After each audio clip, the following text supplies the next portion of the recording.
eu sou a Carol do Responde Aí.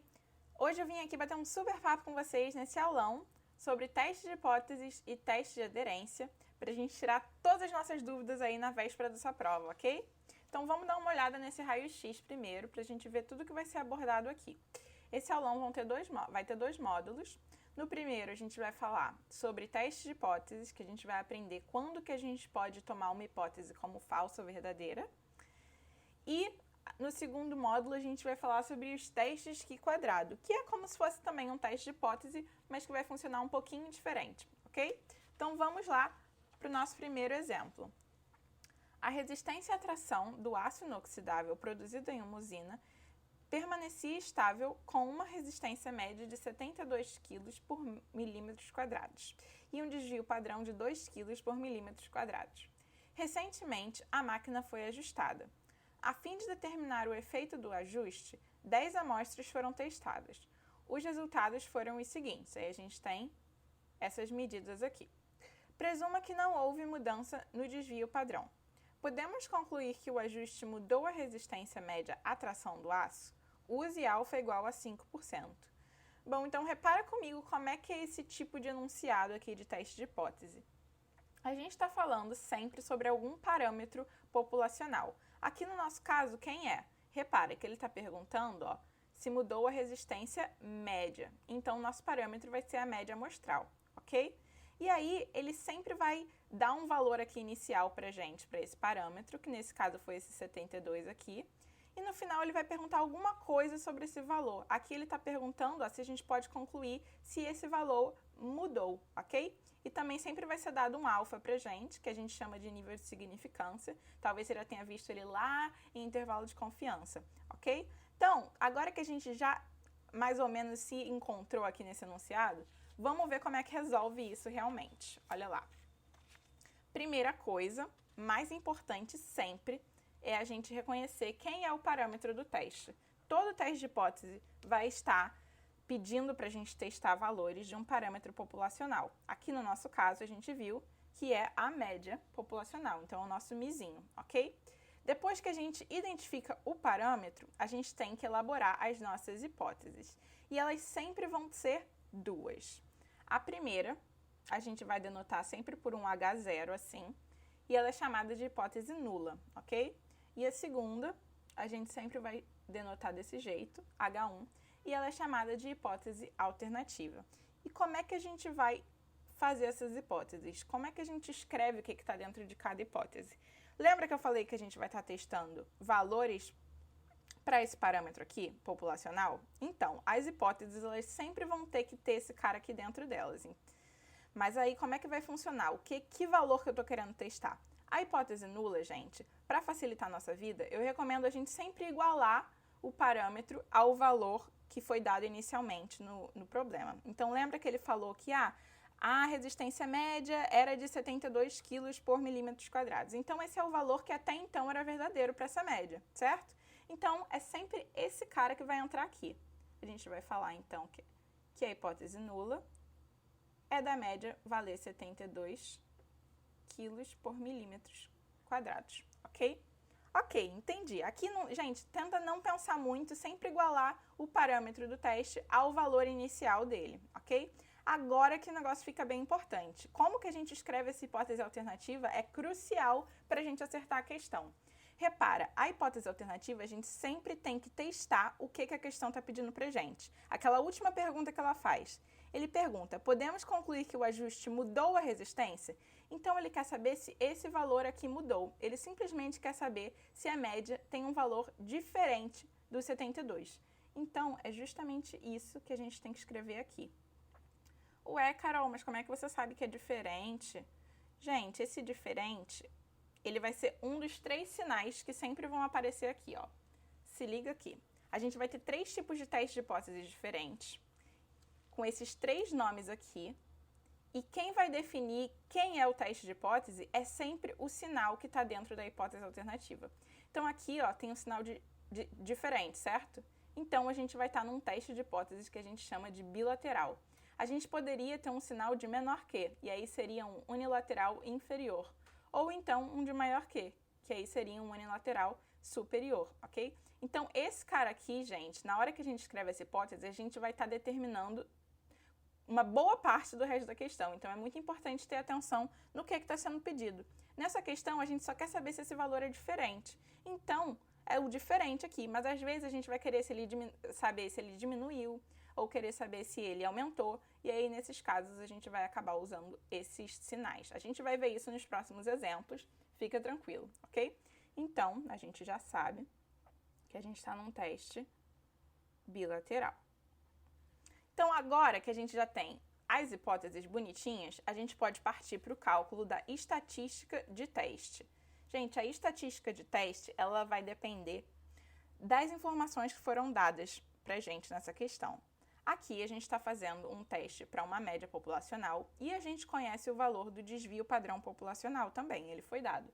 Então, quando isso acontecer, quando a gente estiver nessa situação, a estatística de teste vai ser dada por essa fórmula. A gente vai usar a padronização da normal, ó, por isso que tem esse Z aqui, a gente vai sempre chamar de Z-teste, essa estatística, e ela vai ser dada por essa formulazinha aqui, ok? Então, a gente conhece esses valores, certo? A gente, na verdade, só tem que calcular melhor essa média amostral aí, porque foram dados as informações pra gente assim, com os dados todos separados, mas a gente consegue calcular isso rapidinho, ó. Essa média amostral, a gente tem que somar essa galera toda e dividir por 10, já que a gente tem 10 observações, certo? E aí, fazendo essa continha, já vou trazê-la aqui pronta pra gente, olha só que vida boa, a gente tem uma média amostral de 75, tá bom? Então, agora a gente já pode calcular esse cara, ó. Quanto que seria, então, o nosso Z-teste? O nosso Z-teste, esse carinha a gente não precisa mais, vai ser, então, a média amostral, que é o 75, menos o Mi. Como assim, Mi? A gente não sabe o valor de Mi. Esse Mi que vai entrar aqui, gente, é sempre o valor que está dentro das hipóteses, ok? Então, esse cara que a gente escreveu aqui é quem entra na fórmula da estatística do teste. Para pensar assim, é como se até então esse valor fosse o valor real do parâmetro e a gente quer testar se na verdade é outro cara, entendeu? Então agora, o sigma foi dado pra gente, certo? É de 2 kg por milímetro quadrado. E aí a gente divide, opa, sem spoiler, pelo número o tamanho da nossa amostra, né? Aqui a gente tem 10 observações, então N é igual a 10. Então, calculando isso aqui, ó, numa calculadora, a gente tem uma estatística de teste que vale 4,74. Aí agora, galera, a gente tem que guardar esse valor. Não tá fazendo sentido, né, ainda esse passo a passo? Pois é, mas daqui a pouco vai fazer, juro pra vocês. Esse valor aqui, calcula e esquece ele por enquanto.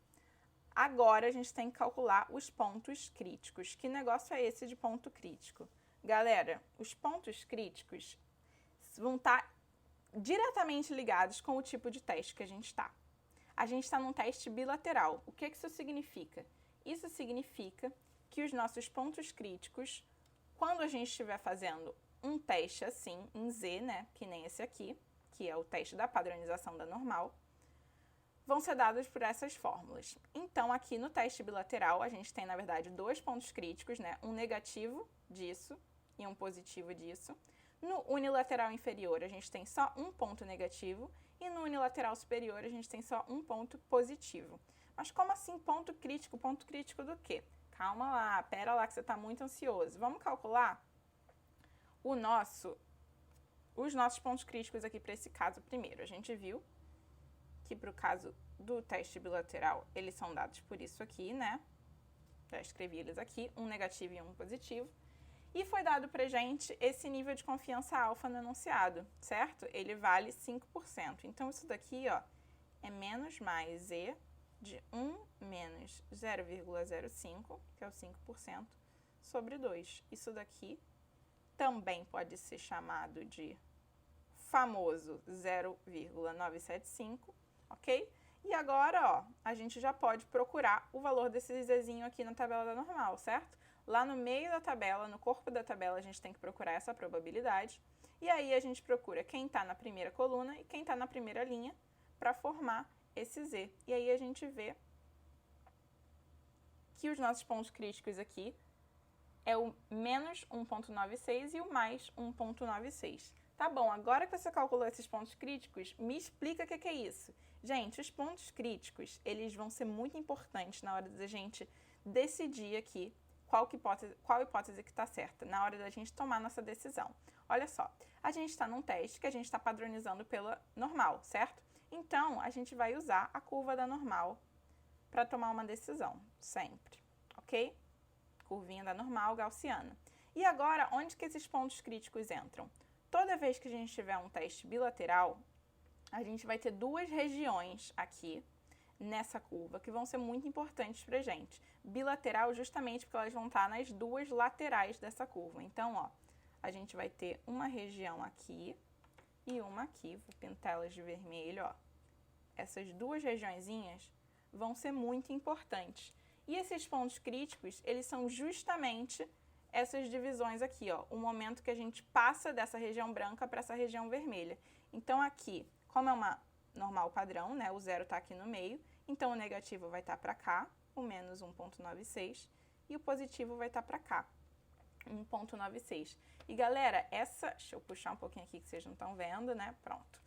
Essas regiões aqui, elas são chamadas de região crítica de um teste de hipótese. E toda vez que a nossa estatística de teste cai dentro dela, a gente vai rejeitar a nossa hipótese nula, a gente vai falar que ela é falsa, ok? Então, ó, aqui no teste bilateral, a nossa região crítica fica desse jeito, a gente viu como calcula também os pontos críticos. Mas nem sempre vai ser assim, olha só, se a gente tivesse nos outros tipos de teste, como é que ficaria aí a nossa curva? Vou tapar aqui rapidinho. Se liga aqui, ó. Para o teste bilateral, a gente tem duas laterais. Para o unilateral inferior, tudo que for menor que o ponto crítico, que vai ser a região crítica. E para o unilateral superior, tudo que for maior que o ponto crítico, que vai ser região crítica, ok? Então, aqui no nosso caso, a gente já se achou. A gente está nesse caso aqui com dois rabinhos críticos, um para cada lado. E a gente já conhece a nossa estatística de teste. Então, onde que esse cara, que esse 4,74 está aqui nessa curva? Ele vai estar para esse lado, né? Ele está mais ou menos aqui, ó. O que isso significa? Que a estatística de teste está caindo dentro da região crítica. Ou seja, a gente tem que rejeitar a hipótese nula, que foi o quê? De que a média populacional é igual a 72. Então, a gente está aceitando esse cara aqui. A gente está falando que a esse nível de confiança, de 5%, que a gente usou, a média amostral, a gente tem evidência suficiente de que essa média populacional, é diferente de 72, ok? Então, agora que o negócio está começando a clarear na minha cabeça, na nossa cabeça, vamos fazer outro exemplo, olha só. A cervejaria BB Bier vende cervejas em embalagens cujos rótulos indicam um conteúdo de 600 ml.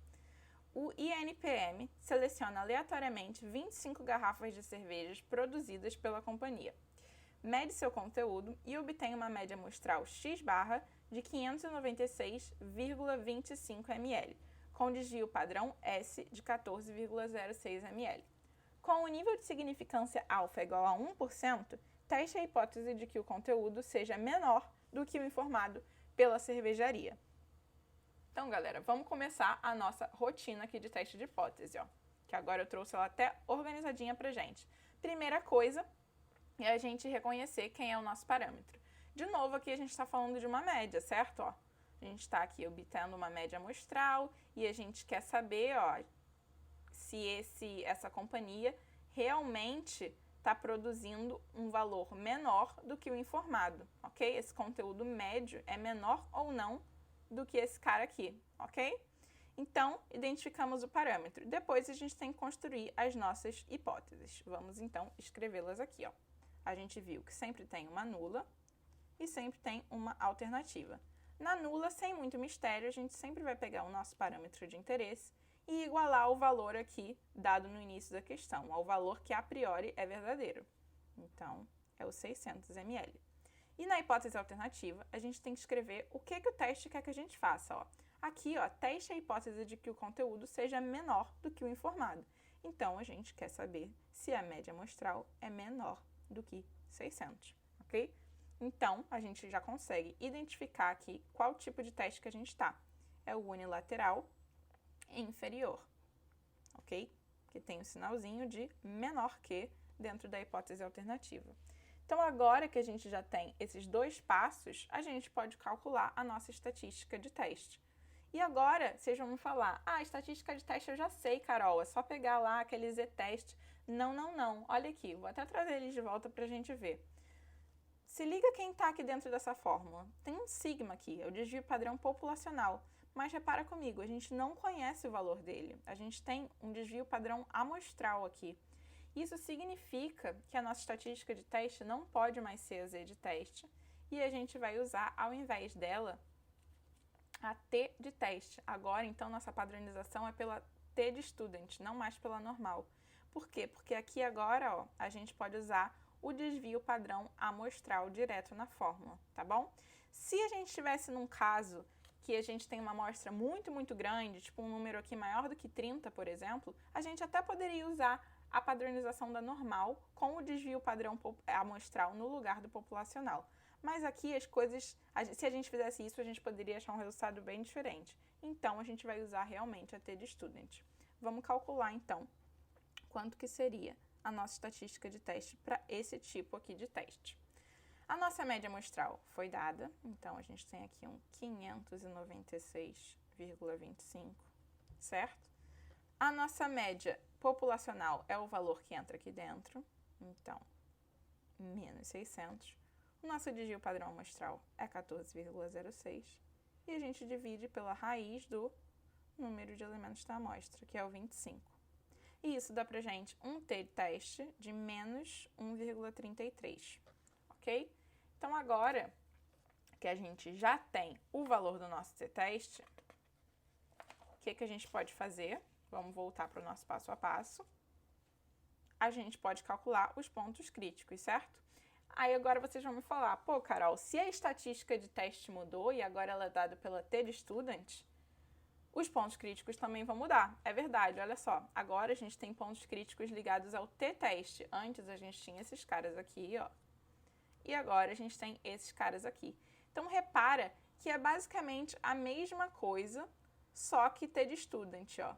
Esse daqui agora era o alfa dividido por 2, né? Já que a gente tem dois lados, aqui também tem dois lados, então o alfa é dividido por 2. Então, é o mesmo padrãozinho, agora vai entrar também os graus de liberdade da t de student, mas eles são um pouco parecidos, então dá pra gente tentar aprender isso daí de coração, ok? Então, aqui a gente está num teste unilateral inferior, então esse daqui que vai ser o nosso ponto crítico. A gente vai querer um menos tzinho, com nível de confiança alfa e um grau de liberdade V. Como que a gente vai calcular esse cara? Bem, o nível de confiança alfa, ele foi de 1%, certo? Então, é o 0,01. E o nosso grau de liberdade é sempre o número de elementos da amostra menos uma unidade. A gente tem 25 elementos, né? 25 garrafas. Então, 25 menos 1 vai dar 24 graus de liberdade pra gente. Aí agora, ó, se faz muito tempo que você não usa t de student, trouxe a tela aqui pra gente relembrar como é que usa esse negócio. Aqui a gente procura grau de liberdade. Cadê o 24? Está. Opa. Tapei um pouquinho ali. Chega pra cá, né? Mais fácil, gente. O 24 está aqui. E o 0,01 é o alfa que a gente quer, né? Essa tabela aqui, no caso, ela tá com P. Então, quem a gente procura é o complementar disso. Ou seja, ao invés de 1%, a gente procura 99%. Ele tá aqui. E aí, cruzando esse 24 com o 99, a gente tem esse cara aqui como o ponto crítico, ok? Então, a gente escreve ele, levando sempre o sinal, o 492, certo? Certo. Então, agora, com o nosso ponto crítico, a gente pode calcular a nossa região crítica, descrever a nossa região crítica. A gente viu lá que no teste unilateral inferior, ela vai ser sempre tudo que é menor do que o ponto crítico, certo? Então, a gente desenha agora a t de student, que é muito parecida com a normal, né? A diferença é que ela é um pouquinho mais achatada, as caudas dela são um pouquinho mais alargadas assim. Mas a gente pode seguir aqui o mesmo padrãozinho de desenho de sempre, ok? Então, a gente sabe que esse cara é um ponto negativo, então ele vai estar aqui, certo? E a nossa região crítica, como é um teste unilateral inferior, é tudo que for menor que esse cara. Prontinho, prontinho. Agora que a gente já tem a região crítica, a gente toma uma decisão, lembrando que o nosso t-teste foi igual a menos 1,33. Pensa comigo, onde é que está o menos 1,33? Se o zero está aqui no meio, o menos 1,33 está tipo aqui, né? Isso significa que a gente está caindo fora da região crítica. Ou seja, a gente não rejeita H0. Então, H0 ainda pode ser verdade a esse nível de significância. Então, a nossa média amostral realmente não vai ser, né, menor do que 600. Isso daqui é falso. A nossa hipótese alternativa era falsa, ok? Então, agora que a gente está começando a pegar o jeito, vamos ver um outro tipo de teste de hipótese, ó.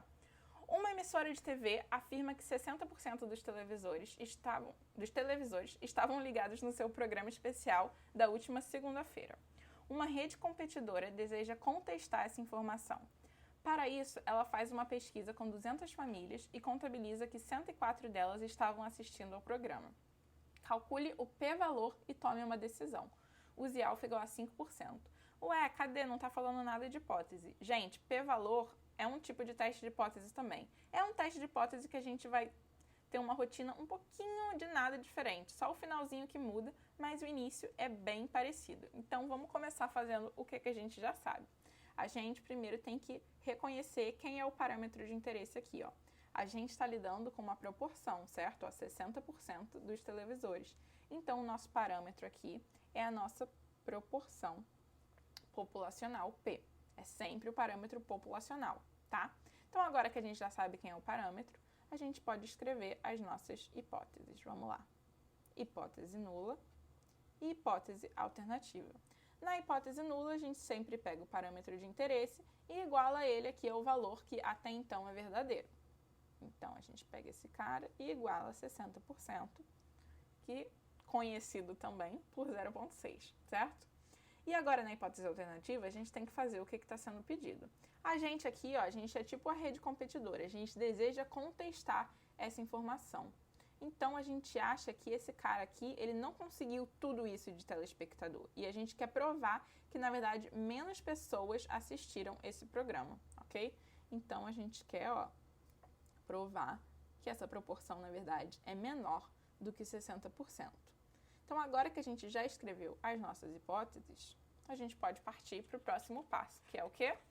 Calcular a nossa estatística de teste. Ué, Carol, mas esse é p-valor. Gente, mas o passo a passo aqui, ó, até aqui vai ser muito igual, ok? Então, agora a gente já pode calcular essa estatística de teste. Ah, mas agora a gente está num teste para proporção. Como é que ela é dada? Gente, a estatística de teste para proporção vai ter sempre essa carinha aqui, tá bom? Então, agora não faz mais sentido, né, a gente ter desvio padrão e média amostral aqui dentro, porque a gente está numa proporção. Então, é sempre dado pelo teste Z, pela padronização da normal, e ela vai ser calculada por isso daqui. Opa, como assim P-chapéu? A gente ainda não conhece esse cara. Vamos calcular, então, ele rapidinho aqui antes, ó. P-chapéu é a nossa proporção amostral, certo? A gente viu aí que na amostra tinham 200 famílias, e 104 delas assistiram o programa. Então, a nossa proporção amostral é de 52%. Então, agora, a gente pode finalmente calcular esse cara aqui. Esse P é o que está nas hipóteses, ok? E aqui vai ser o P vezes 1 menos P, que vai ser 1 menos 0,6, que dá 0,4, dividido por N, que é 200, ok? Aqui essa raiz, gente, ela pega tudo isso que está aqui embaixo. Aí, calculando esse negócio, a gente acha um z-teste de menos 2,31, ok? Ok, então, agora que a gente calcula esse z-teste, que as coisas vão mudar um pouquinho. Agora, a gente já pode desenhar a nossa curva, aqui da normal, né? E o que a gente vai fazer? A gente vai dividir essa curva em duas regiões. Por que duas? Porque a gente está num teste unilateral inferior, certo? Então, vai ter um ladinho aqui, ó, o lado menor da curva, ele vai ser dividido em uma região especial. Região crítica, Carol? Não é região crítica. A gente já vai ver que cara é esse, ó. Pintei até de verde pra gente não confundir. E como que eu sei quem é que está dividindo essas duas regiões? Agora que tem o pulo do gato, ó. Esse cara que vai dividir essas regiões no p-valor é justamente a nossa estatística de teste. Então, aqui é o menos 2,31, ok? Tá bom, agora que eu desenhei isso, eu ainda quero saber quem é o p-valor e ainda quero tomar uma decisão. Gente, o p-valor é justamente essa área daqui. O p-valor é sempre a área que corresponderia a uma região crítica no nosso teste, mas onde o ponto crítico entre muitas aspas, é o próprio z-teste, a nossa própria estatística de teste, ok? E aí, para calcular uma área assim, numa curva da normal, a gente pode simplesmente calcular a probabilidade do z estar até esse ponto, certo? Então, essa área aqui, ela vale justamente isso, a probabilidade do z ser menor do que esse cara aqui, tudo que está antes disso.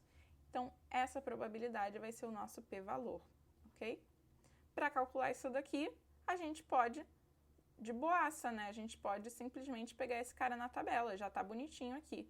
Mas antes disso, a gente só tem que botar no formatinho que a tabela gosta. Então, aqui a gente tem que tirar esse sinal de negativo, né? Então, fazendo os nossos paranauês da normal, a gente ficaria com isso daqui, ok? E aí, agora, a gente pode olhar esse cara direto na tabela da normal e fazendo essa continha, a gente descobre que o nosso p-valor vale esse número aqui, bem pequenininho.